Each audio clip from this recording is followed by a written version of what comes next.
Hey guys, and welcome back to the channel. So today, an absolute blast, really quick one. I'm just going to put a couple of thoughts out there about BlizzCon. It obviously was this weekend and we got a lot of information, the important one being that the TBC Classic is definitely coming, despite the fact we were all 99% sure they would.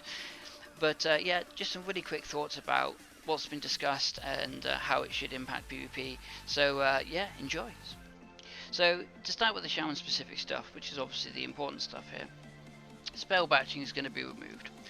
How is this going to be impactful to us? Well, my first assumption is that I think this is actually going to unfortunately remove our ability to drink bug, which is going to suck. Drink bugging, for anyone that's not familiar, I did a video about it. I'll put it up now, you can just click there. But essentially it allows us to drink in combat, is a short explanation of how it works. And this is incredibly powerful because it allows us to keep our mana in ways that normally otherwise we just simply wouldn't be able to keep our mana. So as a result of this, if we can't be drink bugging, I wouldn't be surprised if we are forced to play a more offensive, aggressive playstyle, which can be quite interesting, and it will be an interesting adaptation from slightly more turtly styles that you can take as a Shaman.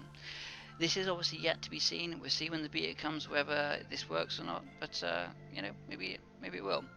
However, along with this negative, we do have some positives, and I think the big one is that hopefully this will stop us getting sapped when we're in bloody Ghost Wolf, where you will cast Ghost Wolf or exit Ghost Wolf at the same time as them sapping you to do ability, so you don't get in combat fast enough, so you end up getting sapped, and or as you shift into Ghost Wolf, they simultaneously sap you, and you just are sat in a Ghost Wolf while sapped.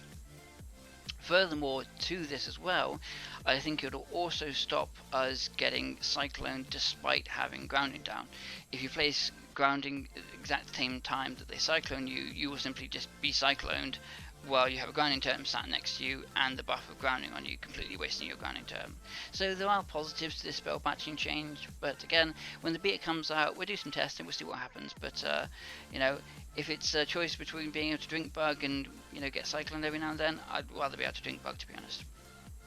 So the second thing, and I think the more interesting one that people haven't seen discussed yet, but I think it's quite important to discuss, is because with content releases we're getting tier 4 only. We're going to get ghouls, mags and Karazhan, which means that you will not have access to nether vortexes. What are nether vortexes? Well, nether vortexes are a crafting material that significantly to PvP are used to upgrade the blacksmithing weapons from tier 2 to tier 3. So what this means is that for season 1, because tier 5 isn't coming out during season 1, the best blacksmithing weapons that will be available will be the second tier. Now personally I think this is a really good change. Would I like to have seen more content on launch? Of course yes, but I was curious to see how they were going to balance this if they did release tier 5, but as a result they're not, so tier 2 is the best weapon you're going to be able to get. That said, the tier 2 blacksmithing weapons are still absolutely insane. They're still better than any equivalent weapon you can get in the game, so everybody will be using one. Attack speed, for example, on Deep Thunder is 3.8 compared to the Gladiator's mace, which is 3.6, and even with normalized speed that still means you're going to be critting bigger with the mace. Not to mention it has a chance to proc a 4-second stun as well, so it's all pretty juicy. But I think the important thing to note is that it's going to be tier 2 maces or tier 2 swords or whatever you choose to craft.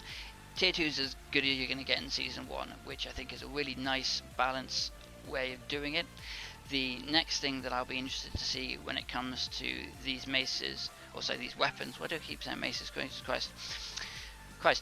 The thing I'll be interested to see with these weapons is whether they will be main hand or one-handed. When they were first launched, they were main hand only, which means that you could obviously only use one of them. When they changed to one hand, it allowed you to end up dual wielding them, which is a significant increase and buff for enhancement, which I'd quite like to see. I think enhancement needs some love in the arena. But yeah, these are just my first initial thoughts to take away from BlizzCon, something that I don't think everybody was talking about. But let me know down in the comments, what do you think? Did you guys like BlizzCon? Did you hate it? Did you think they needed more content? Do you think there was enough? I'd love to hear your thoughts. As always, thanks for watching guys. It's been Caitlin.